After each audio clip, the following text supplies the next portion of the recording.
करण जौहर आ गया।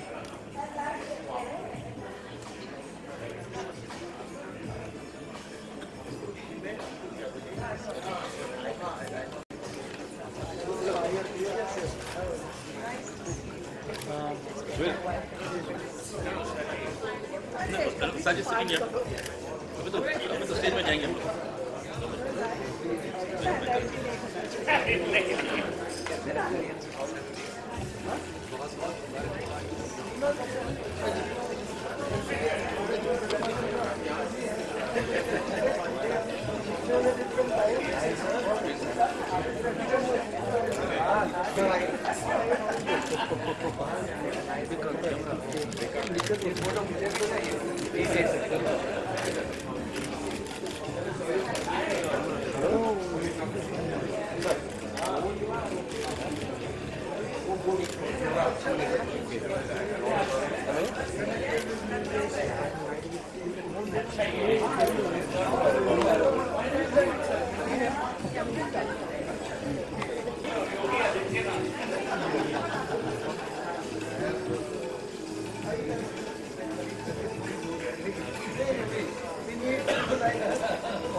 हेलो नहीं है भाई ऐसा दे कड़क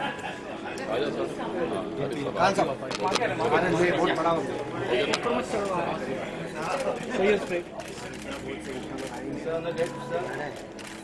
right side all of you right please go to right one more left please thank you चलो भाई पीछे आ जाओ चलो वीडियो वाले सब पीछे चलो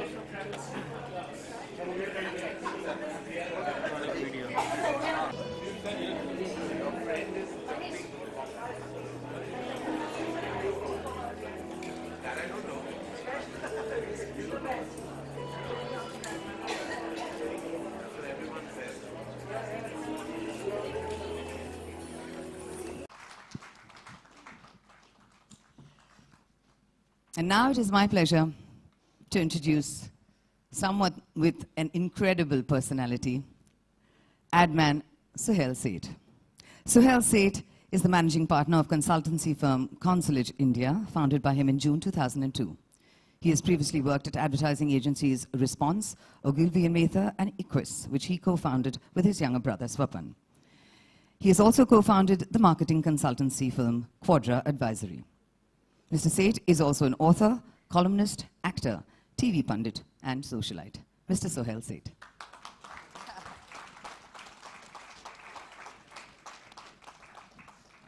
I know he had a laugh with that last word, socialite. And now, ladies and gentlemen, the man of the moment. An amazing musician and an incredible person. And the author, of course, of Master on Masters. Ustad Amjad Ali Khan. He is one of the undisputed masters of the music world, who gave his first performance at the age of 6 and is credited with reinventing the technique of playing the sarod. Over the course of a distinguished career spanning more than 6 decades, he has won numerous accolades, including a Grammy nomination, the Crystal Award by the World Economic Forum, the Sangeet Natak Academy Award, and all 3 Padma Awards. He has performed at venues the world over. Please welcome Ustad Amjad Ali Khan.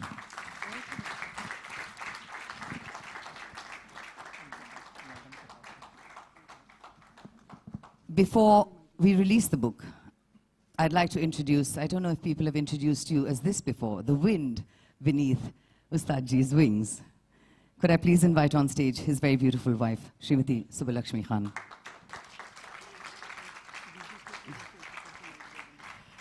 Miss Milli Aishwarya, Can you join us back on stage again? And it's now time for me to ask Karan to please release the book. Can we have the book, please?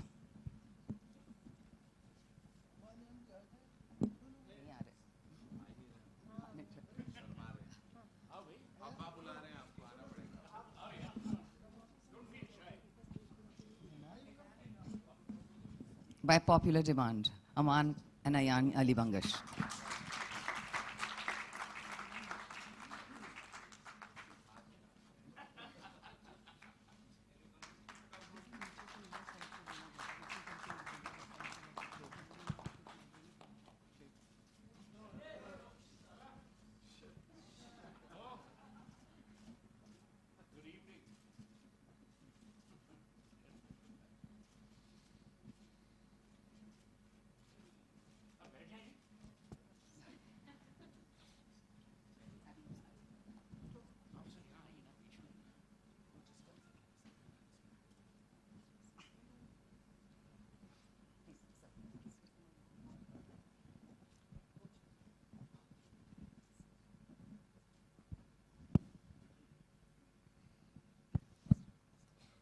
I'd now like to request Karan to please say a few words and, of course, read an excerpt from the book. And after that, Sohail, I'd like to request you to moderate the rest of the evening. Thank you. Thank you, Suchitra. Thank you very much. Thank you for being as gracious as you always are. Good evening, ladies and gentlemen. I'd like to begin by saying what a tremendous honor it is for me to be on this platform with Khan Sahab. Truly a living legend and someone who not only inspires us, but is the pride of our country in every which way. Thank you, sir. Thank you for inviting me and allowing me to do the honors this evening. Good evening, Sohail. It's always a pleasure to be with you on a platform. Lovely. Thank you. Likewise. Thank you. More about that later. Platform or likewise? Both. Lovely. Likewise, you are a platform. Look forward. It is truly my honor to read an excerpt from the book, which I'm going to do just now. That's why I choose not to sit, because everyone in this book is such a legend that to give them the required respect is truly the need of the moment, the hour, and of course, in general. The chapter I will read is on Begum Akhtar. It was a personal experience that Khan Sahab has shared with us in the book, and I'd like to read an excerpt from there. Begum Sahiba had great regard and admiration for my father. She once told me that she tried to persuade Abba Sahab to record his music. But he was against recordings because he had observed classical music records being played during weddings and private parties while the guests milled about talking, eating, and drinking. Whatever recordings of his are available are from his live radio broadcasts late in his life. None exist of him playing at his prime. Begum Sahiba tried to convince him on many, many occasions, but he stood his ground. The first time I saw Begum Sahiba perform was in Calcutta. She always smiled while she sang. Before I could say adab to her, she promptly said, Khan Sahab, adab. I thought she was making fun of me. Whenever I was in the audience, she would make it a point to seek my permission before she sang in the concert, saying, Khan Sahab, ijazat hai? Khan Sahab, may I begin? I used to feel quite embarrassed by this until I realized that through me, she was honoring and paying her respects to my forefathers. She maintained this warmth and love from the stage on every occasion. Sometime in 1970 or 71, a few years before she passed away, AIR in Kashmir invited both of us to perform at Hari Bhavan. We stayed at the beautiful Oberoi Hotel, now Hotel Lalit. Governor Bhagwan Sahai was the chief guest. It was a packed hall. Being much younger than her, I requested Begum Sahiba to allow me to begin the evening. On hearing this, she touched both her ears and said, Ye gustakhi, main nahi kar sakti hu. I cannot do this. I was really worried about performing after her, but she was adamant. Our exchange went on for some time. When the AIR officials came to invite us, I tried to rush to the stage. But Begum Sahiba caught my hand and ran onto the stage herself, and I was left behind in the wings, watching her. When the curtain was opened, she sat down and began her concert with a smile. Shakur Khan and Ramzan Khan were on the sarangi and tabla respectively. Backstage, I was listening to her ethereal songs and praying to God Almighty to bless my concert too. She sang 4 ghazals, and every song was so appealing that it left the audience enthralled. During the intermission, before my performance, Governor Sahai came backstage to meet the artists. When it was my turn to perform, to my utter surprise, I saw Begum Sahiba sitting in the audience. To give respect and to honor her gracious and magnanimous gesture, I kept my sarod aside and said that after her singing, I had forgotten all ragas and raginis. I requested her to return to her hotel and rest. She said, "लीजिए, क्या हम आपको सुन नहीं सकते? बिस्मिल्लाह करिए आप. Can I not listen to you? Please begin." This was one of my most cherished memories of Begum Akhtar.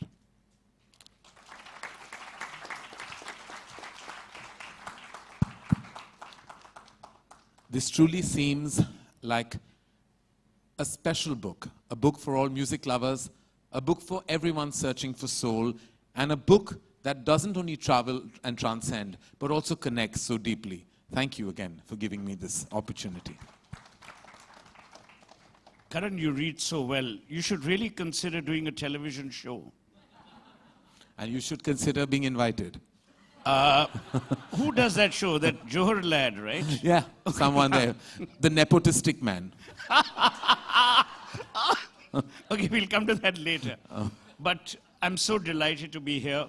I've had the privilege and the fortune of knowing Ustad Saab and the family for now almost 20 years. That's a long time. That's about the time that the Congress will take to return to power. And I'm delighted to welcome Milind Deora here. But that for later.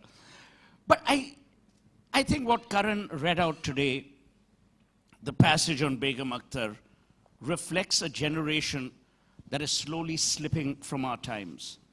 A generation where respect was not only stated, it was felt.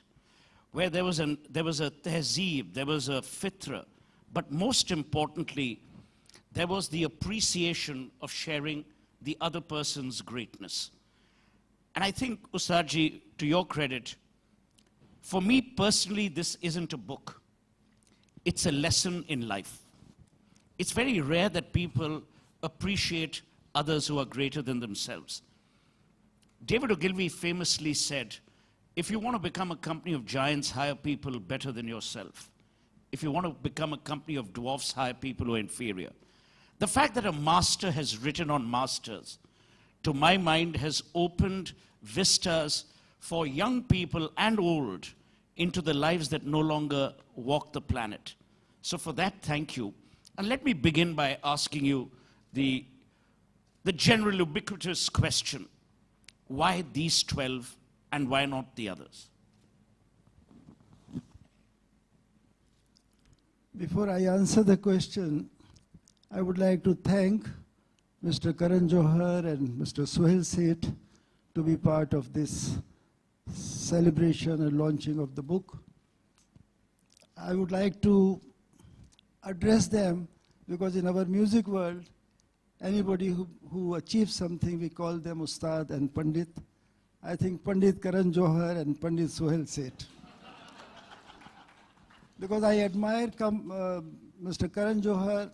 I have seen films, I have seen his Coffee with Karan, and he's very gifted and he's a pure artist. And same with Mr. Sohail Seth. God has given him that creativity and he has so much energy. On any subject he can talk, and I really admire both of them. Generally in our field, a disciple only writes on his guru and on his father. And because if he writes on somebody else, maybe his father and guru will not appreciate that. So that has been the tradition of Indian classical music. And that is why there's hardly any books available to read on great masters. But my guru, my father, Ustad Hafiz Ali Khan Sahab, he often said that you must look for the quality in other musicians also. And I'm very fortunate that I could see the magic of these great masters. I still remember going to Jalandhar. There used to be a big festival of classical music, Harbala Festival. Still continues, but not the same way. This was 1964. I was invited, and all these giants, they were there, all these great masters. And so I can't forget them. They were the stars, and because of them, this classical music became famous and popular, not only in India, all over the world. People respect our art and culture and music. It was a big list of musicians, but these 12 musicians, because of my personal equation, they were the trendsetters. Today, somebody is following Pandit Ravi Shankar sitar, or somebody is following Ustad Vilayat Khan sitar. So they were the trendsetters. They established a style of sitar playing. And it was a great honor and pleasure that I could think back and could collect my thoughts, because I never practice for language. My world is sound, because through sound I cannot manipulate anything. It's very transparent. But language is difficult for me to understand. But I'm so glad to hear such language of Mr. Sohail Seth and Karan Johar. I really admire both of them. Thank you. Karan, it's a very interesting insight that Ustadji just gave. And in many ways, the film industry, I hate to use the word Bollywood, the film industry in Bombay, the Hindi film industry, also has a lot of respect and tehzeeb for the seniors. Do you think times are changing?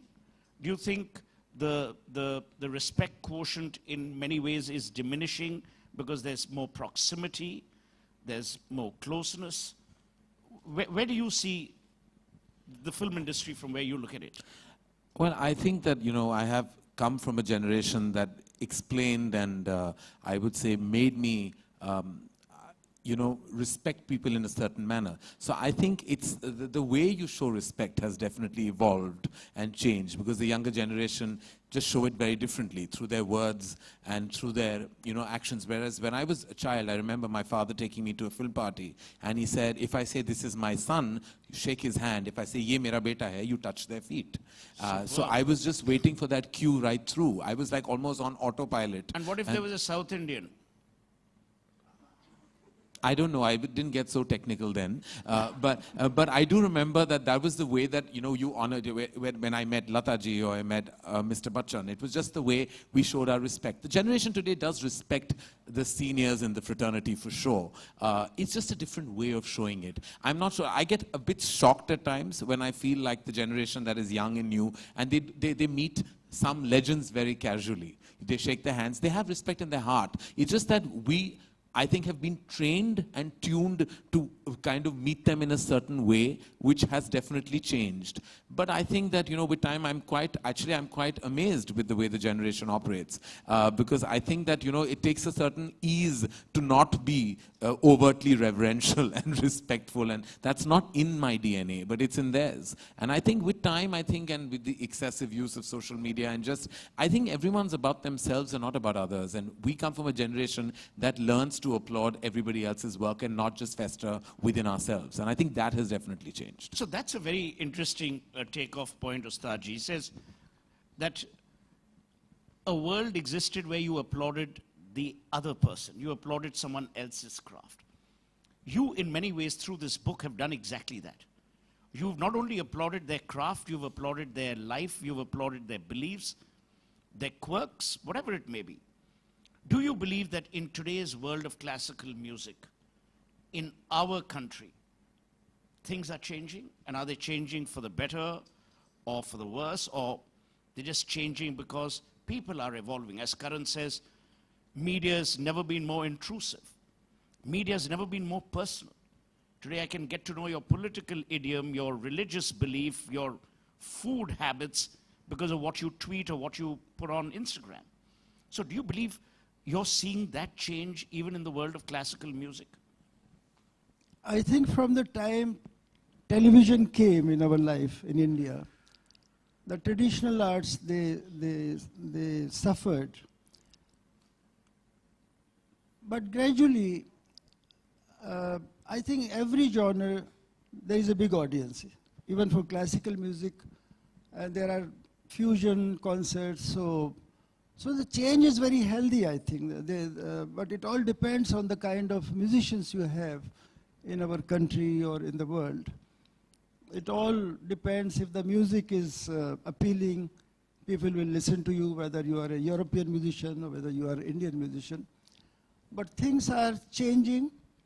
There was a time in Calcutta, there used to be 25 music festivals. In every year.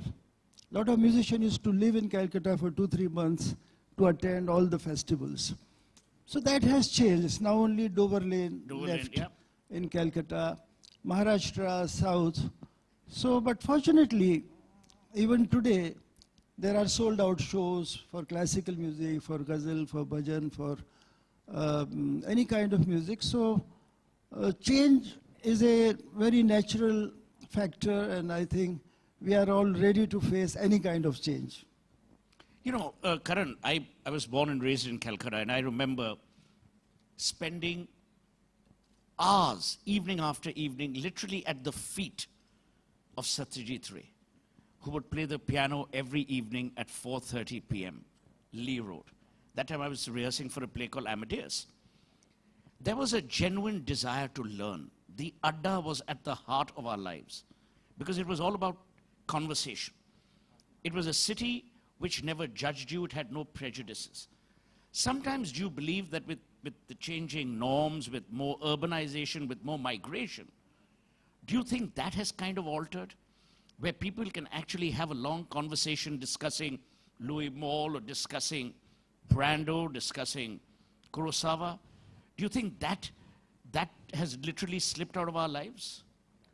I think technology is largely to blame, and it has. You know, you find those conversations very rare that are actually about art and about like artists, and you know, where you can actually stay away from your phone, which has become like a part of your body now. I think it's almost attached like an organ, and you know, there's nothing you can do about it. And I think that we're always so distracted for various reasons. You know, I see people not talking to each other at all anymore. Like you just have visuals of people just sitting across dining tables and even in their homes and just engaged on their mobile telephone. And I think that it's just taken away, just like I think technology has killed romance in general. I think it's also killed conversation. And I think I'm a rare breed, I'm probably a dinosaur, that still wants to talk to people about other things than, you know, their day-to-day obstacles or issues or personal lives or infidelities or whatever. There are so many other things in the world that you'd like to engage with them on, which I think has drastically reduced, and I'm sure you know that. And I think some of us who came from a generation where we did see this, enjoy it. I've been around filmmakers. I've had the pleasure and privilege to actually see Raj Kapoor on set, watch Yash Chopra direct a film, be in a music session with Lakshmikant Pyarelal, and, you know, actually had the pleasure of a conversation, even though I was very tiny, with R.D. Burman.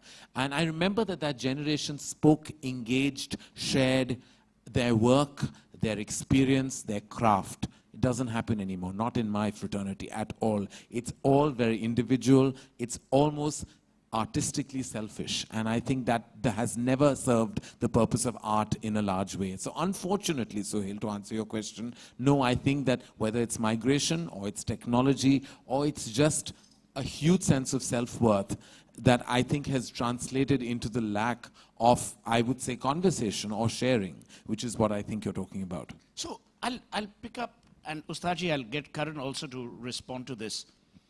At the heart of your belief system, and I know this, is your family. I know the same about Karan.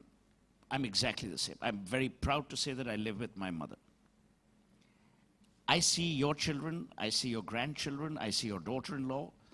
interwoven into a family that has deep beliefs and has inherent respect. That respect knows no age, it knows no craft, it knows no purpose. Do you believe we're missing some of that? And is that kind of creating an influence, either negative or positive, over the way music is being created? You know, the gharana was at the heart of legacy building, but is also at the heart of continuity. Has that kind of changed today? I would like to share one incident of Ustad Amir Khan Sahab. He was called musician's musician. He sang for himself. He never tried to find out what the audience needs, what they want. Once there was a concert at LG of Delhi, the first LG, Mr. A.N. Jha. So A.N. Jha has invited all the governors of India, and it was a very official dinner there. So Mr. Jha spoke to me, he called me personally. He says, you have to perform, and Ustad Amir Khan Sahab will sing also. So he sent his car, a huge big car, Impala, and we all sat in that car, and we were just going towards LG's house. And Khan Sahab, रास्ते में मुझे कह रहे भाई ये governor आ रहे हैं, इनको म्यूजिक की समझ तो है नहीं, तुम भी कम बजाना, मैं भी कम गाऊंगा. तो मैंने कहा हुजूर मैं तो आपको सुनने जा रहा हूँ, मैं आपके सामने क्या बजाऊंगा. Anyway, finally we reached there, and I finished my concert within half an hour. And there were about 5-6 of us to say, "Wah wah, bahut achhe, kya baat hai." And it was a spotlight on all of us, and Khan Sahab started singing one rag. Great performance, and we were saying, "Wah wah wah wah wah wah." And it was his style that while singing one rag, he'll suddenly start the second rag. He started second rag. He lost track of time. And the governor is in sign language asking me when he's going to finish. So I say, I don't know, but please take your guest for dinner. I can't stop him. So he kept on singing, and now only Mr. Jha was alone sitting in the audience. All the governors, they went inside. And Khan Sahab was in a great mood. We were saying, "Wah, wah, wah, wah, bahut achhe, kya baat." He started third rag also. And poor Jha is again asking me what to do. I say, "You also go." So Mr. Jha also left, nobody in the audience. Khan Sahab was still singing. And then suddenly, I think somewhere he realized that there's nobody in the audience. And then abruptly he stopped and he just said, "Kale yaar, zyada ho gaya. Aaj maine nahi bada." Kale zyada ho gaya aaj. मेरे Khan Sahab बहुत मजा आ रहा था, बहुत अच्छा. So you see, most of the classical musicians, they disconnected themselves with the audience. They didn't realize what they want. But there was another great singer of his time, Ustad Bade Ghulam Ali Khan Sahab. He knew the pulse of pub. He never sang too long. He will just finish at the right moment. And both these great singers, they sang for the films also. Ustad Amir Khan Sahab sang your Janak Janak Payal Baje, the title song. And Bade Ghulam Ali Khan Sahab in Mughal-e-Azam, he sang. Even Pandit Bhimsen Joshi sang in the film. So some musicians were recognized more, they were not so much known. But most of them, they dedicated their life to understand what is music, what is lay. And my old forefathers and all of us, we were not allowed to plan our life. Just practice. You surrender yourself to God, surrender yourself to Guru. Don't think about tomorrow. And that was the lifestyle of classical musicians. So everybody practiced and practiced. Somebody was successful, somebody was not successful. But they continued the classical music. And it's almost like entering into a dark tunnel with the hope of sun rays someday. But it's a great pleasure to understand day by day the depth of music. What is music? In our country we say, "Swar hi Ishwar hai." The music connects you to God. And whether it's a film song or European song or folk song or any song, it's all based on these 7 notes, sa re ga ma pa dha ni, and so la ti. But the beauty of our music is not only improvisation. People always talk Indian music means improvisation. But the salient features are the slides and glides. Da, re, re, re, na, re, no, re, na, re, ta. So these slides and glides, I often feel that it's the influence of our Indian culture, the humility, the namaskar or shashtang namaskar, and you were talking about touching the feet. So all this humility, the grace, what we have, that has influenced our Indian classical music. And fortunately, the future is bright because there are so many, in the generation of Aman and Ayan, there are so many talented young musicians. And so I feel very happy and proud to see them progressing, and they're established classical musicians. Karan, about the family being at the heart of it? Well, it is, in a sense, your strength. I mean, though I think that so much is talked about in recent times about, this whole family structure, etc. That is an organic part of, it's whether it's dissed, it's criticized or discussed, it's a reality. It's the way it is. I think in my case, it was my father was a producer, and therefore I was introduced to the world of the Indian movies. But I think that the strength that you get from your family is much more than just the creative force that comes with it. It's also because we're in a creative field, and somehow that lends itself to deep levels of insecurity. And I think you just need the power of family to keep you grounded. At my end, it was my father who taught me some ropes, and my mother who makes sure that I'm grounded on a daily level and pretends like every time I'm awarded or honored, she always wants to know why. And it's actually very heartening to have a mother who's not your fan. Well, she isn't the only one asking the question. Yeah, I'm sure she isn't, but she's definitely the first one asking the question. And sometimes it's a bit deflating before you're going somewhere to actually have your. But then I realized later that she's doing it very much, to kind of make sure that at no point I let anything get to me.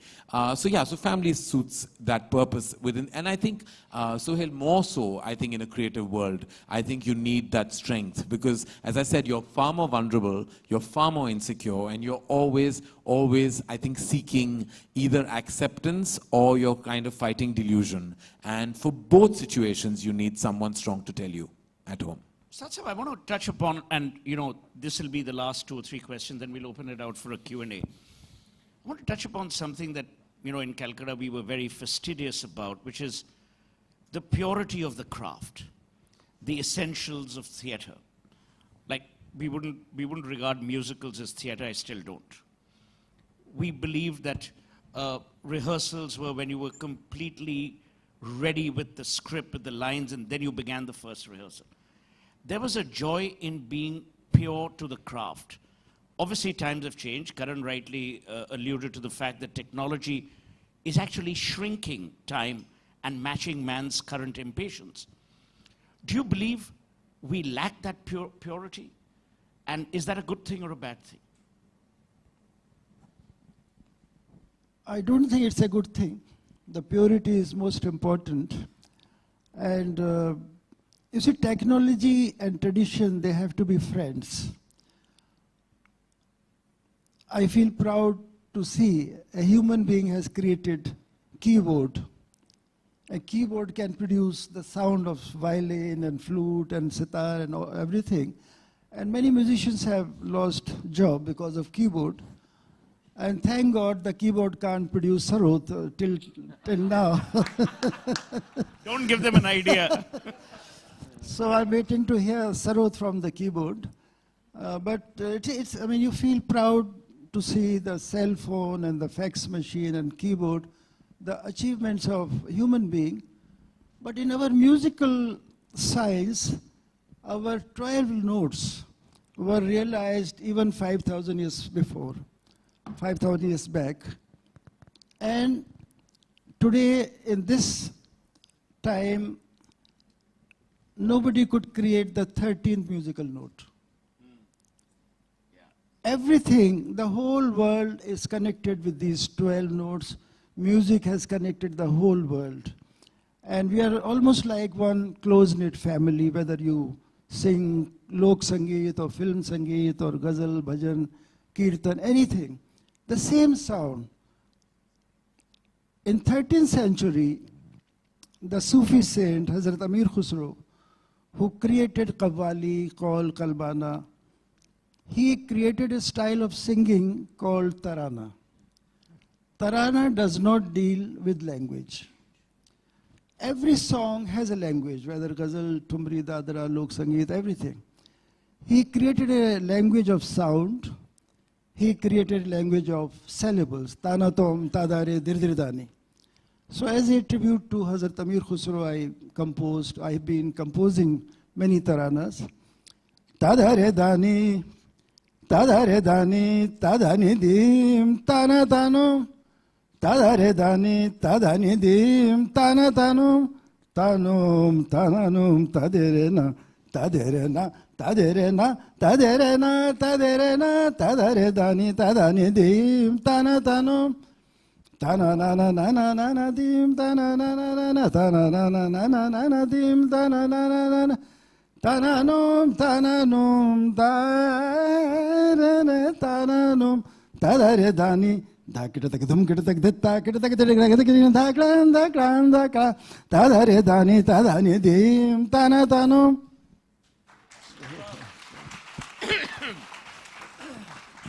This is my penultimate question to Karan, and then one last one to you. You know, there's a very interesting play written by Peter Schaeffer called Amadeus, in which Salieri, who's the court musician, says of himself that I'm the patron saint of mediocrity. And Mozart was this prodigious genius who came and defied all the rules. You in many ways have defied the traditional rules of cinema. When you take these risks, and the risks are both financial and reputational, what goes through your mind, and do you at times believe these risks are worth taking? Well, when I began my career, I didn't take very many risks, actually, because the first two films that I directed and my father produced, the whole idea there was that I was seeking commerce in art. And I think that was pretty much what my intention was, to make sure that my production house, Dharma Productions, could stand tall and gain, you know, that kind of economic strength, which we hadn't before that. It's only in the last decade, and it's ironically after I lost my father, that I grew wings. Somewhere, I think the two are connected. I think his constant emotional surveillance may not have allowed me to take few chances in cinema. But when I take those chances, I make sure that it's done with a certain amount of strategy and intelligence. Like I'm always, and I want to be honest here and say that I never take a risk that is something that I know is going to bite me in a way that I will repent. There's always some kind of padding, and that does dilute the impact of the risk I'm taking. But I do definitely make sure that some of my bases are covered. So I'm not saying that, you know, and I would say that honestly to you, that I'm not saying that any great risk I've taken has actually been really something that I should be afraid of. Barring a few, when I've made films like when I directed in an omnibus endeavor, where I directed a film in Bombay Talkies, which treaded upon homosexuality and, you know, how it is sometimes hidden because of society pressures and social pressures. And I did take that chance because I was making a different kind of film. And then there are other things that one in life one talks about or seeks through modes of entertainment. Today I feel there's a lot more abandon, and I feel there's a lot more freedom that I exercise where it comes to my work. And to answer your question, what am I thinking? I've stopped thinking a lot. I think that's what one has started doing, is not thinking of ramifications, repercussions, or worrying what others say. Because there's really a saying in a Hindi song that says, "Kuch to log kahenge, logo ka kaam hai kehna." So I think you have to basically just become deaf to many, many words, because today opinions are available at every counter of life. You know, wherever you go, you wake up in the morning to opinions, you sleep and you're reading people's opinions. People have a lot of time in the world to give you their opinion. It's what you choose to take and what you choose not to. And I think I've decided that you can call it a really good midlife crisis. I'm 44 and I don't listen to people anymore. 44? Yeah. I thought you looked younger. Anyway, last question to both of you. Thank you. And You this said is- something polite to me, Sohail. I'm very honored. I thought you were saying you're 44. You don't look 44, but you used to. No. See.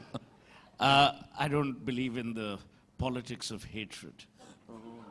I believe affection has a much more charming virtue. I have 3 words to ask. Who are you? Kangana. Really? Then I'm going to run out of here.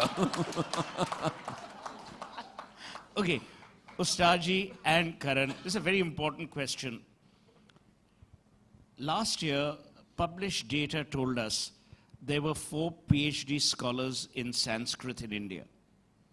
All 4 were Germans. The flip side of this is that our culture, there are more Indians living abroad who can recite the Gayatri Mantra. There are more people who visit temples and mosques, people of Asian origin, when they're overseas. Do you believe in many ways the diaspora is more a cultural anchor of the past?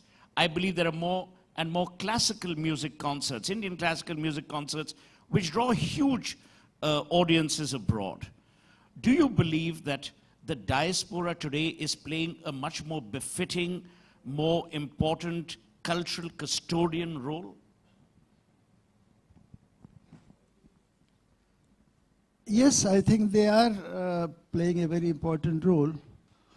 But I feel very sad to see whether they are diasporas or Indian educated people, that people still going on building temples and mosques. How can a PhD be radical? This is what I feel very sad. That some diasporas, they are emotionally, they feel connected with our culture and tradition and everything. But even NRIs, they are, some of them are very radicals. They are highly educated. So this I feel very sad that education could not create compassion and kindness in a human being. How a PhD be radical? How a PhD be communal? So this is what I feel very sad. It's not in our country, but all over the world, we are suffering on account of this hatred towards each other. And my father not only taught me music, but he always tried to convey the message that all of us have a common God and we are the common race.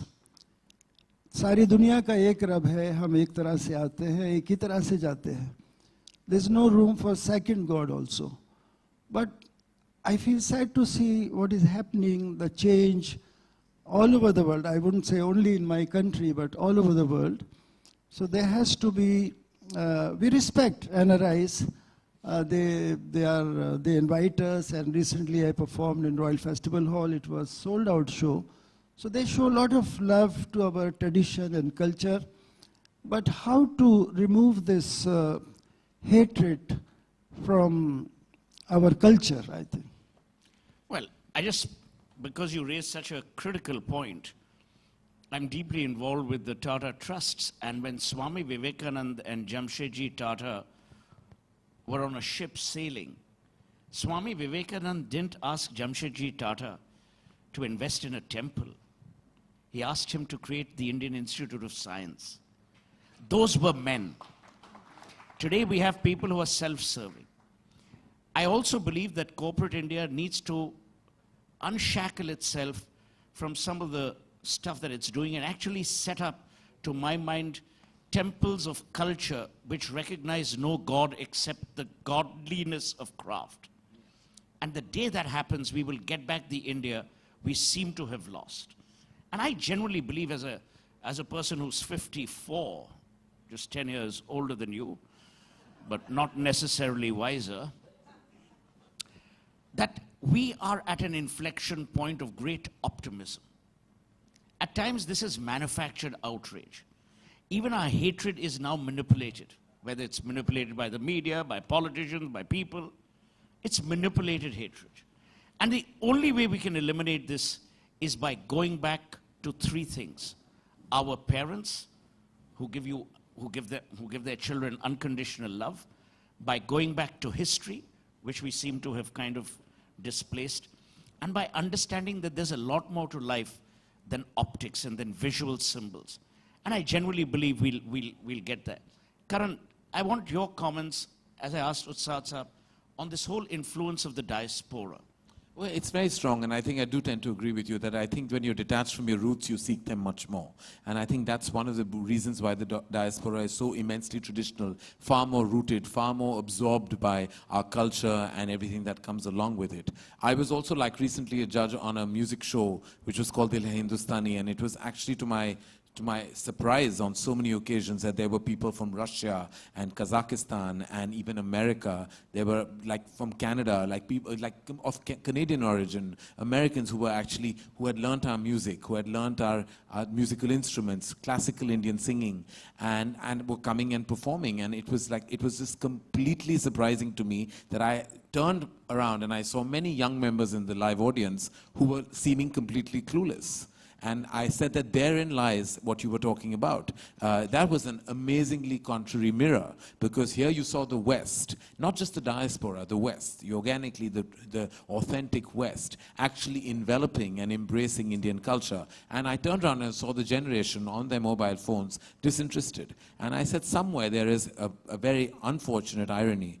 And when you do talk about, I think, the diaspora, I also turn to, like, what I was initially accused of making was NRI movies, which when people said that with absolutely no logic, because what they don't understand that the diaspora, the NRIs according to them, or the Asians who lived out of their country, are far more traditional than any of us are capable of being. In urban, like, I'm sure Khan Saab will tell you that his performances outside of India are received with so much love, respect, reverence and admiration, and it's only because they really feel the detachment and therefore seek the attachment. And that comes from, I think, predominantly the big source of culture, which is music. Yes, with due apologies to the person in UP, ghar ki murgi dal barabar, but we'll come to that later. I want to end this, and it's been a fascinating conversation. To my mind, both these men represent not just a generational shift in age, but the commonality of the respect for the craft, whatever craft that may be, and, you know, whatever we may believe in. Karan is a freshly minted parent, and my advice to people has always been, there's only one insulation against hatred, against prejudice, and that's reading. If we can create a society which revisits the scriptures, which revisits thought letters. I mean, I was appalled that some people in corporate India stood up and, you know, went for this Warren Buffett, Bill Gates pledge to humanity move, only if they'd read Manu Smriti, who 3,700 years ago talks about Dan for the first time. Max Muller in what, 1862 says the Upanishads are the only works which first establish self-identity before you can serve. But we'll have this classical or this literary discussion later. We'll now open it out for questions and answers. Both these gentlemen are winning awards as we go along through the evening, not necessarily here. So we are pressed for time. I would urge you to raise your hand, not your voice. Speak into the microphone, it always helps. Tell us your name and ask a question. If you want to issue a statement, there is a slot available at 9:15 on the news hour. But not with the news anchor we love. But not with the anchor we love. Yes.